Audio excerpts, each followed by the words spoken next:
The steel jaws snapped shut with a sound that echoed through the canyon like the crack of a rifle shot. Leif Merrick stood 40 yards upslope, his breath visible in the pre-dawn cold of the Colorado Rockies, watching the massive tawny shape thrashing against the trap chain. For 3 weeks, the ranchers down at Tarryall had laughed at his methods, called him a fool, said he was wasting good money on perfumed oils while their cattle disappeared one by one into the timber. Now, as the sun broke over the eastern peaks in June of 1862, that 200-pound mountain lion proved every doubter wrong. But this story isn't just about one trap or one predator. It's about how years of solitary observation beat conventional wisdom, how desperation breeds creativity, and how the quietest man in the territory became the most sought-after problem solver in the Rocky Mountain frontier. Let me take you back to the spring of 1862, when gold fever had brought a flood of people into the mountains, when cattle meant survival through the winter, and when one man's unusual approach to an age-old problem would change how people thought about dealing with predators forever. The South Park Basin in Colorado Territory stretched out like a massive bowl of grassland, rimmed by snow-capped peaks that scraped the sky. By the spring of 1862, 3 years after the Pikes Peak gold rush had brought thousands scrambling into the mountains, the mining camps had begun to stabilize. Some prospectors struck it rich and stayed. Most went bust and either left or pivoted to other pursuits. Supplying the remaining miners with food became its own kind of gold mine. Along the tributaries of the South Platte River and around the rough settlement of Tarryall, 19 families had staked claims on grazing land, building cabins from lodgepole pine and turning out small herds of cattle to fatten on the mountain grasses. These weren't wealthy people. Most had invested everything into a handful of livestock, some basic tools, and enough supplies to last until they could sell beef to the mining camps. The elevation sat close to 10,000 feet, the growing season was short, and the winters were brutal. Losing even one cow could mean the difference between making it through winter or starving. The trouble started in late April, just after the snow had mostly cleared from the valley floor. William Garrison, who'd brought 8 head of cattle from Kansas, found one of his heifers at the edge of the timber one morning. Something had killed her in the night and fed on the haunches, leaving the rest of the carcass. The tracks in the soft ground told the story. Mountain lion. Big one. Within 2 weeks, 5 more cattle had been taken. Then a neighbor lost 3 sheep in a single night. Another family lost a draft horse, killed but barely touched, as if the predator had attacked out of instinct rather than hunger. The ranchers tried everything they knew from back east. They built bonfires near where they penned their stock at night. They took turns sitting up with rifles, though the exhaustion of trying to stay awake, night after night, proved impossible to maintain. James Holbrook, a former buffalo hunter from Missouri, even tried tracking the cat into the high country, but the rocky terrain and dense timber made following a trail nearly impossible for anyone who hadn't spent years learning the mountains. By late May, the small community faced a genuine crisis. 14 head of cattle, 9 sheep, 2 horses, and a mule had been killed. For families who'd brought perhaps 4 or 5 head of stock west, losing even one animal meant disaster. They met at Garrison's cabin on the evening of May 27th to figure out what to do. The miners up at the diggings had no solutions to offer. Most of them wouldn't know a mountain lion from a house cat. A few of the ranchers had experience with panthers back in the Appalachians, but those cats were different, smaller, and the tactics that worked in the hardwood. Somebody suggested sending riders to Denver City to hire professional hunters. But Denver was 3 days' ride away, and even if they found someone willing to come, what would it cost? The group pooled their resources. They could scrape together $70 in gold coin and dust, plus whatever supplies a man might need. It wasn't much, but it was all they had. 2 riders set out the next morning with instructions to find anybody who knew how to deal with mountain lions. Leif Merrick wasn't the kind of man people noticed. At 41 years old, he'd spent the past 17 years in the Rocky Mountains, most of them alone. He'd come west in 1845 as a 24-year-old from a Minnesota logging camp, hired on with a fur brigade heading to beaver country. While most trappers worked in pairs or groups, Merrick had discovered early that he preferred his own company. Other trappers found him strange but capable. He could read sign like most men read newspapers. He knew animal behavior in a way that seemed almost supernatural to those who worked with him. But he didn't talk much, and when he did, he spoke slowly, as if choosing each word with great care. By 1862, the beaver trade had been dead for years. Merrick had adapted, trapping smaller fur-bearers like marten and fisher, hunting for meat and hides, and living in a small cabin he'd built in a box canyon about 15 miles south of where Tarryall was now growing into a permanent settlement. He traded occasionally with the Ute people who still moved through their traditional hunting grounds, and he made infrequent trips to the trading posts when he needed supplies he couldn't make or hunt himself. The riders from Tarryall found him by chance. They'd been asking around at a trading post along the Arkansas River about anyone who might help with their predator problem. The factor mentioned Merrick almost as an afterthought. "Strange fellow," the factor said, "keeps to himself, but knows more about how animals think than any man I've met. Lives somewhere up in the South Park country. Might help if you can find him and if he's willing." They found his cabin 2 days later. Merrick listened to their story without interruption, his weathered face showing nothing. When they finished, he asked 3 questions. How many animals killed? When did it start? What's the terrain like where you're running your stock? After they answered, he thought for a long moment. Then he spoke. "I'll need 3 weeks, maybe 4. You pay me what you offered, plus I keep any hides I take. Nobody follows me. Nobody questions how I work. I set traps where I decide to set them.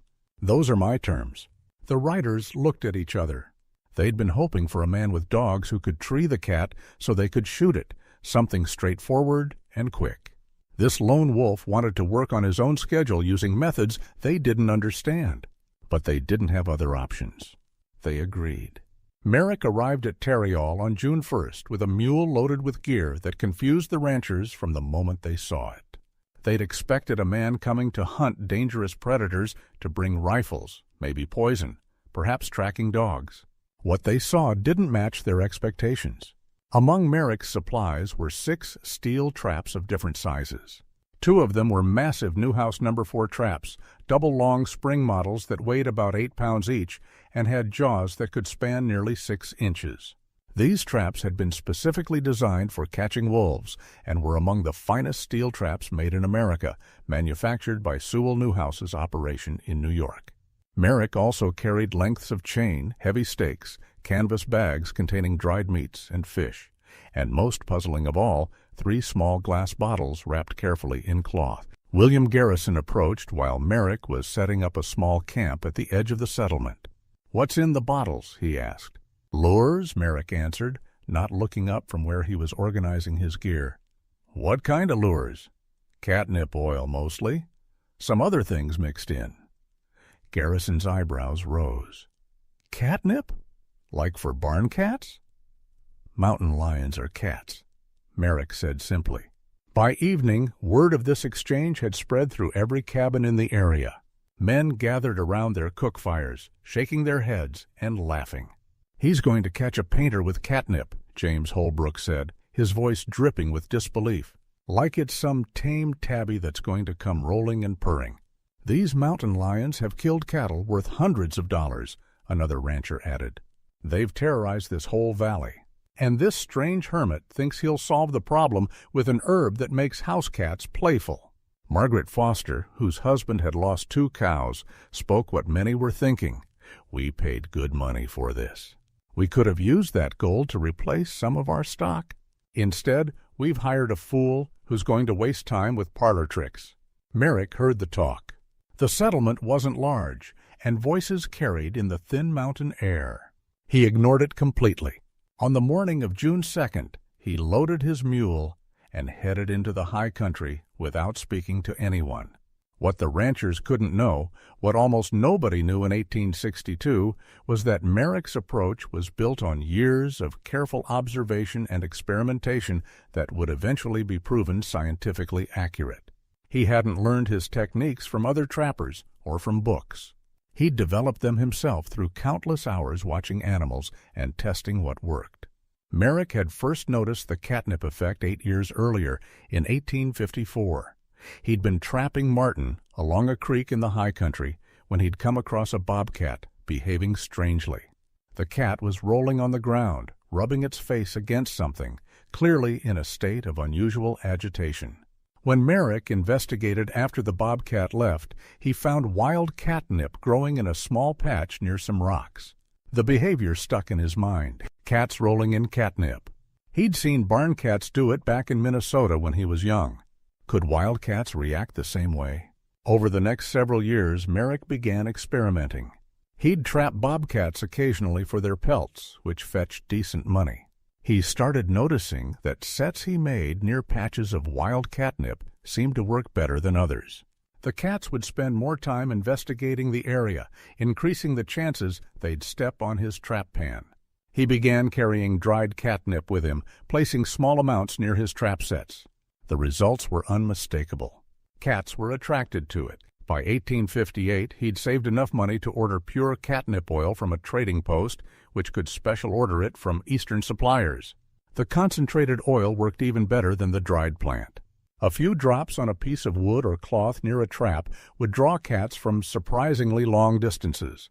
He'd used it successfully on bobcats and the occasional lynx, but he'd never tried it on a mountain lion. The science behind why this worked wouldn't be understood for more than a century. Catnip contains a chemical compound called nepetalactone, which affects the receptors in cats' brains in ways similar to certain natural chemicals. The response is genetic. About 2/3 of domestic cats react to it, and it turns out that larger cats, including mountain lions, leopards, and cougars, also respond to it in similar ways. But in 1862, Merrick didn't need to understand the chemistry. He just needed to know that it worked. The first thing Merrick did, it was spend 3 days scouting the area where cattle had been killed. He wasn't just looking for tracks, he was reading the landscape, understanding how a mountain lion would move through this terrain. Mountain lions are creatures of habit. They follow the same trails, use the same ridge lines, drink from the same water sources. They mark their territory by scraping the ground with their hind feet and leaving sign on trees. Merrick found what he was looking for on the 3rd day, a well-used game trail that cut along a ridge above where several cattle had been taken. The trail showed fresh mountain lion tracks, large ones, and there were scrape marks where the cat had been marking territory. This was a primary travel route. The cat used this path regularly when moving through its hunting range. Nearby, Merrick found a fallen log that crossed the trail, creating a natural bottleneck where animals would have to either jump over or go around. Perfect. He made his set there, following a technique he'd refined over years of trapping. First, he dug a small pit in the trail, just deep enough to recess the trap so its pan would sit level with the ground. He set the massive Newhouse No. 4 trap, adjusting the trigger tension carefully. Too light and it would fire from a deer or elk stepping on it. Too heavy and even a large mountain lion might not trigger it. He attached 6 feet of heavy chain to the trap's ring, connecting it to a drag, a piece of iron he'd fashioned specifically for this purpose. The drag was designed to catch in brush and rocks, slowing down a trapped animal without giving it a solid anchor point to pull against. A trapped cat pulling against a drag would tire itself out much faster than one pulling against a fixed stake. He covered the trap with a thin layer of cloth, then carefully sifted dirt and debris over it until the set looked completely natural. Anyone walking past, even someone looking for it, would have a hard time spotting the disturbance. 20 feet up the trail, he placed his lure. He took out one of the glass bottles and removed the cork stopper. The smell of catnip oil was strong, minty and pungent. He put 3 drops on a piece of old leather and wedged it between 2 rocks at cat-nose height, about 18 inches off the ground. He knew from experience that the scent would carry on the wind, drawing cats from potentially hundreds of yards away. A mountain lion traveling along this ridge would smell it, would be compelled by instinct and curiosity to investigate. The cat would approach the scent, would get close to investigate thoroughly, and in doing so would likely step in the killing zone where the trap waited. It wasn't guaranteed to work. Nothing in trapping ever was. But it dramatically improved the odds. Over the next week, Merrick set 5 more traps in similar locations, along game trails, near water sources, at natural pinch points where the terrain funneled animal movement. Each set was customized to the specific location. Each used catnip oil as an attractant, and each was invisible to anyone who didn't know exactly what to look for. Back in Tarryall, the ranchers waited and worried and grew increasingly skeptical. Merrick had been gone for over a week. Another cow had been killed. The mysterious trapper was nowhere to be seen, presumably up in the mountains doing whatever strange things he did. The cost of hiring him was looking more foolish by the day. On June 12th, William Garrison rode up to check on his cattle grazing in a high meadow. He found Merrick there, sitting motionless on a rock outcrop, watching the tree line. "What are you doing?" Garrison asked.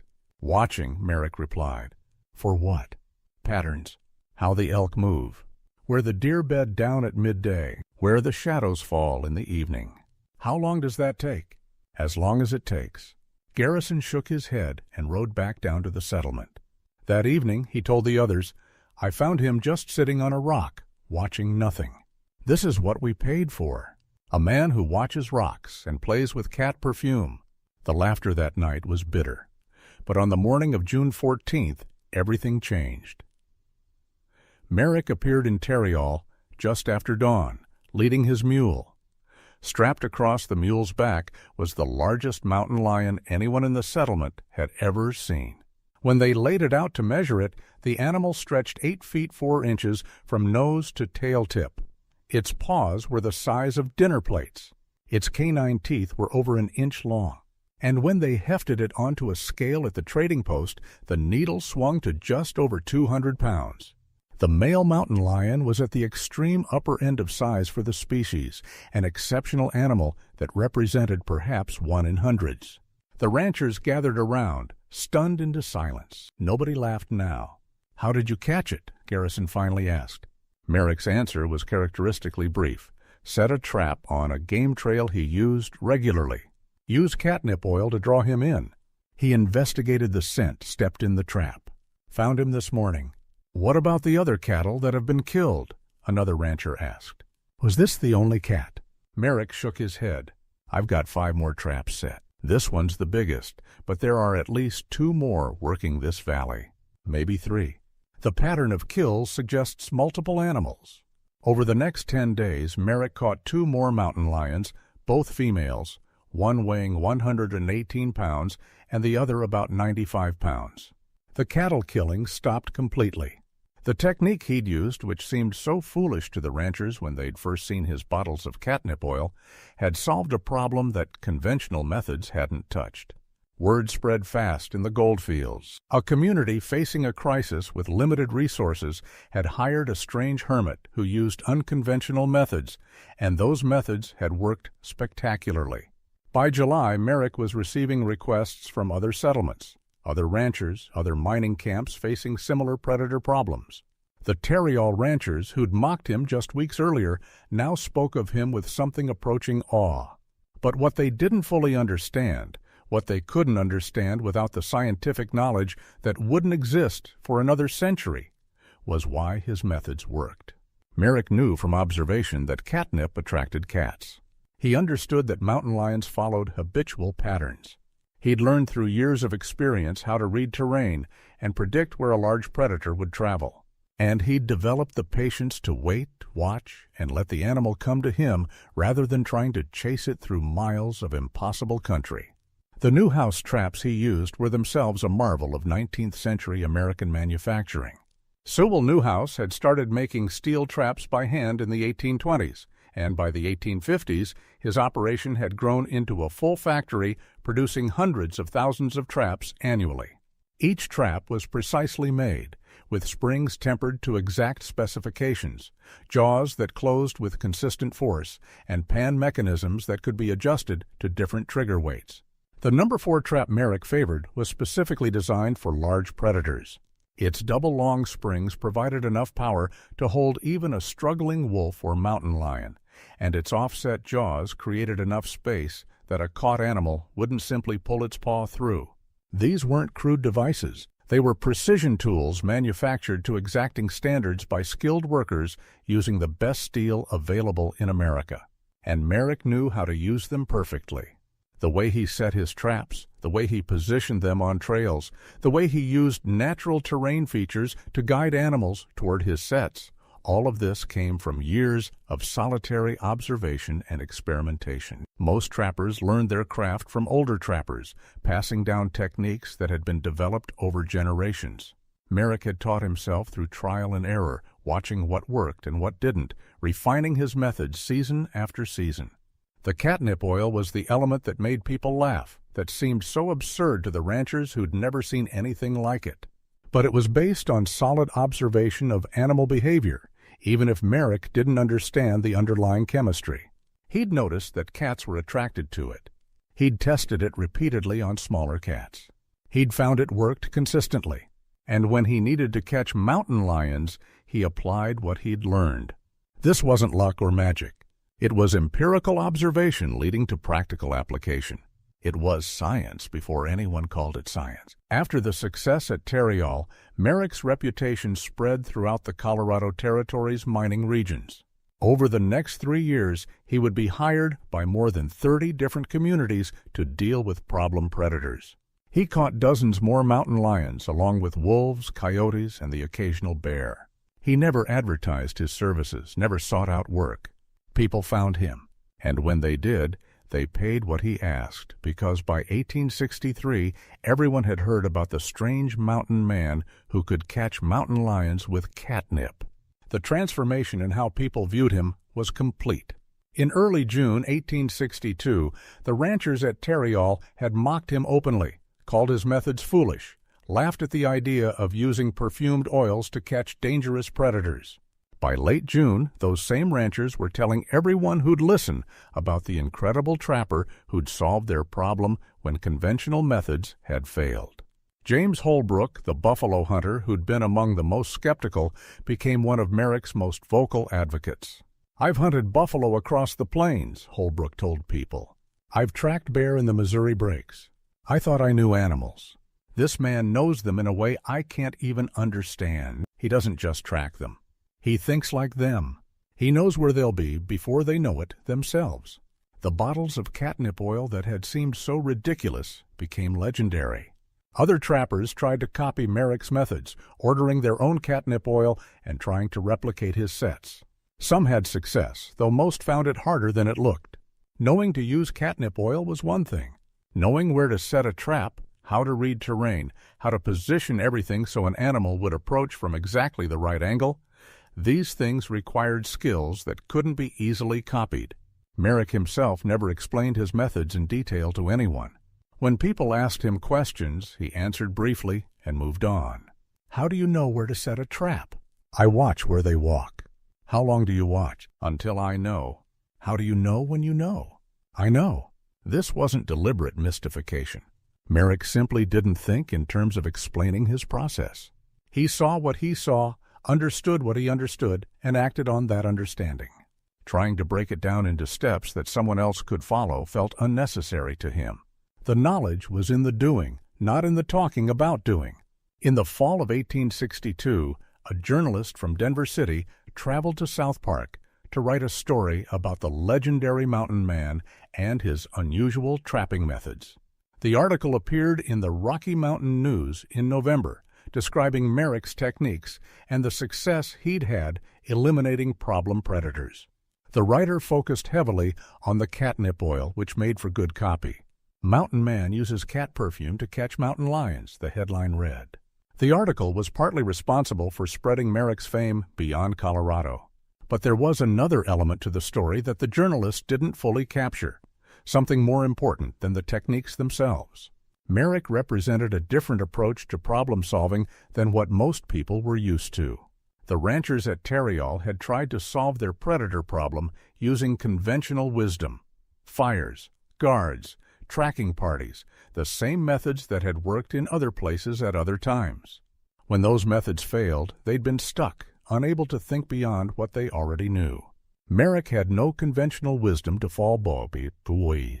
He'd spent 17 years alone in the mountains, watching animals, testing ideas, figuring out what worked through direct observation.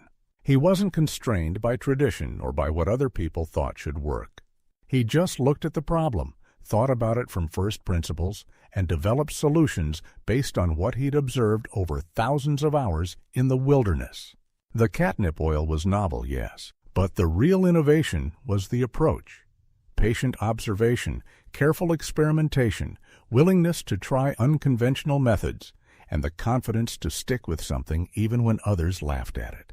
Years later, when wildlife biology emerged as a formal field of study, researchers would discover that Merrick's instincts about mountain lion behavior were remarkably accurate. Mountain lions do follow habitual patterns, using the same travel routes repeatedly. They do mark territory with scrapes and scent markings. They are attracted to catnip due to the nepetalactone compound, which triggers similar responses in mountain lions as it does in domestic cats. They do investigate novel scents in their territory out of curiosity and territorial instinct. Everything Merrick had figured out through observation would eventually be confirmed through scientific study. But in 1862, he was working purely from what he'd seen and tested himself, building a body of practical knowledge that wouldn't be formally documented for another 70 years. The massive 200-pound tom he caught at Tarryall remained the largest mountain lion taken in Colorado Territory for years. Ranchers who'd been present when they weighed it told the story for decades afterward, and with each retelling, the details became more dramatic. Some versions had the cat jumping out of the trap and attacking Merrick before he killed it. Other versions claimed the trap was set specifically at a cattle kill site, though that wasn't true. By the 1880s, some retellings had the cat weighing 250 pounds or more. But the core truth remained unchanged. Merrick had solved a problem that was threatening an entire community's survival, and he'd done it using methods that seemed foolish right up until they worked. Merrick himself continued trapping for another decade. He took on work when he needed money and retreated to his cabin when he didn't. He never married, never settled in any town, never accumulated much in the way of possessions. In 1872, at age 51, he simply disappeared. Some said he'd gone north to Canada.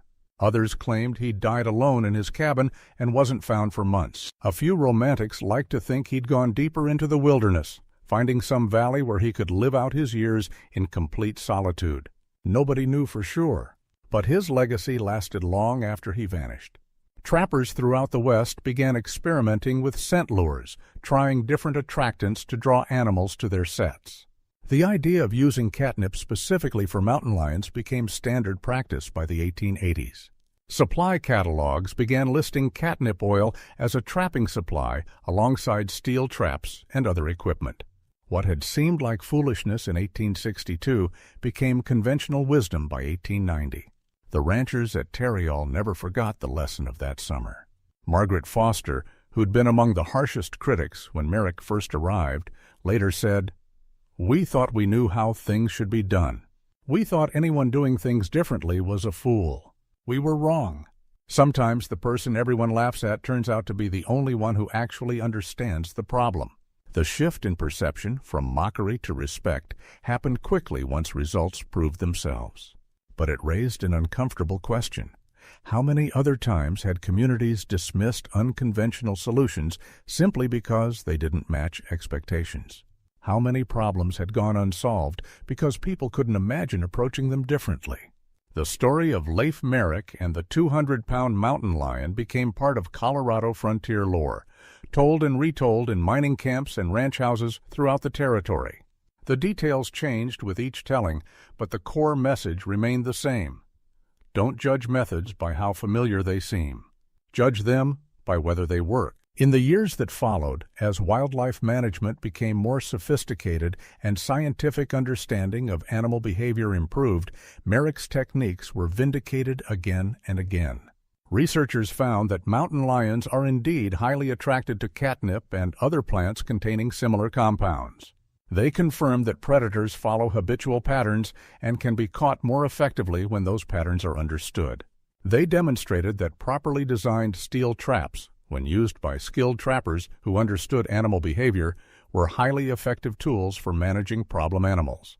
Everything Merrick had figured out through observation and experimentation turned out to be correct. He'd just arrived at those conclusions 70 years before the scientists did. The Newhouse Trap Company continued manufacturing their traps well into the 20th century, and their number 4 model remained a standard tool for catching large predators for decades. Millions of those traps were made and sold, used by trappers across North America. Each one was a testament to American manufacturing skill, precision engineering applied to the practical needs of people making their living in wild country. The specific trap Merrick used to catch the giant tom at Tarryall, if it still exists, is probably sitting in someone's barn or garage, its history unknown. The trap had no special features, no unique markings. It was just a well-made tool in the hands of someone who knew how to use it perfectly. And that ultimately was the real lesson of the story. Tools are only as good as the skill and knowledge of the person using them.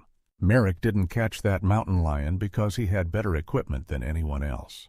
He caught it because he understood animal behavior better than anyone else, because he'd spent years learning to read terrain and sign and patterns, and because he was willing to use methods that others dismissed without trying. The ranchers at Tarryall had the same access to steel traps that Merrick had. They could have ordered catnip oil from the same suppliers. They had rifles and horses and local knowledge of the area. But they didn't have Merrick's patience, his observational skills, or his willingness to experiment with unconventional approaches. That made all the difference. In 1870, a young naturalist named William Bent visited South Park while documenting wildlife in the Rocky Mountains. He heard the story of Merrick and the mountain lions from several different sources, and he tracked down some of the original ranchers to verify the details. In his field notes, Bent wrote, "The use of catnip to attract predatory cats represents an innovative application of observed animal behavior. While the mechanism of attraction remains unknown, the effectiveness of the technique is well documented by multiple reliable witnesses. This suggests that practical knowledge developed through field observation can sometimes exceed formal scientific understanding in its utility." The trapper Merrick, by all accounts an uneducated man with no formal training, nevertheless discovered through empirical methods a phenomenon that natural philosophy has yet to explain. Those field notes sat in archives for decades before anyone thought to look at them again. But they confirmed what people in the Colorado mining country already knew. Leif Merrick had been right all along, even when everyone else thought he was wrong. The story resonated because it touched on something fundamental about how knowledge develops and how innovation happens. The ranchers at Tarryall were educated men, at least by frontier standards. They could read and write. They knew farming and ranching techniques passed down through generations. They understood how to organize communities and solve problems through conventional means. Merrick was largely self-taught. He'd spent more time alone than in company. He couldn't explain his methods in ways that satisfied people used to logical, step-by-step reasoning. But he'd developed a deep understanding of one specific thing, animal behavior in mountain environments, and that specialized knowledge made him invaluable when conventional wisdom failed. There's a tendency to think that innovation comes from formal education, from people trained in the latest techniques and theories. Sometimes it does, but just as often, breakthrough solutions come from people who've spent years observing and experimenting outside formal systems, who've developed practical knowledge through direct experience, who aren't constrained by assumptions about how things should work. Merrick never set out to be an innovator. He just wanted to make a living in the mountains, and he figured out what worked through patient trial and error. The fact that his methods seemed foolish to others didn't bother him. He knew what he'd observed. He trusted his own experience over other people's opinions. And when results proved him right, the mockery turned to respect. The transformation was so complete that by 1863, settlers throughout the Colorado Territory specifically asked for Leif Merrick when they had predator problems. Not just any trapper, not the closest available mountain man. They wanted the one who'd caught the 200-pound tom with catnip, the one who understood cats in ways nobody else did. His rates went up, his reputation spread, and the methods people had laughed at became sought-after expertise. That shift, from laughter to seeking his help, happened fast once evidence made itself clear. But it could have gone differently. If Merrick had been less confident, if he'd abandoned his methods when people mocked them, if he'd tried to appease the ranchers by using conventional tracking and hunting techniques he knew wouldn't work as well, the story would have ended differently. The mountain lions might have kept killing cattle. The settlement might have failed. And an effective technique for managing predators might never have been discovered, or at least not for many more years. The courage to stick with unconventional methods when everyone around you thinks you're wrong, that's rare. Most people cave to social pressure, or at least doubt themselves enough to compromise their approach. Merrick had the advantage of not caring much what others thought. 17 years alone in the mountains had taught him to trust his own observations over popular opinion. That independence of thought, combined with years of careful observation, created the conditions for innovation. The giant tom he caught that morning in June 1862 weighed just over 200 pounds, had walked into a trap baited with catnip oil, and proved that sometimes the most effective solutions are the ones that seem most foolish to people who haven't taken the time to really understand the problem. The steel jaws of a Newhouse No. 4 trap, set on a ridge trail and baited with an herb that most people associated with house cats, had solved what conventional wisdom couldn't touch. And in doing so, it taught a lesson that went far beyond trapping mountain lions. Trust observation over assumption. Be willing to try things that others dismiss. Have the patience to really understand a problem before trying to solve it. And recognize that the person everyone's laughing at might be the only one who actually knows what they're doing. That 200-pound mountain lion proved all of it, and when word spread through the Colorado mining country about what had happened at Tarryall, it changed how people thought about both mountain lions and the quiet men who claimed to understand them. The mockery died quickly. The respect lasted for generations, and somewhere in the high country south of South Park, in a box canyon where a solitary cabin slowly rotted back into the forest, the proof of all those lessons lay in the methods of a man who knew when to ignore conventional wisdom and trust what his years in the wilderness had taught him.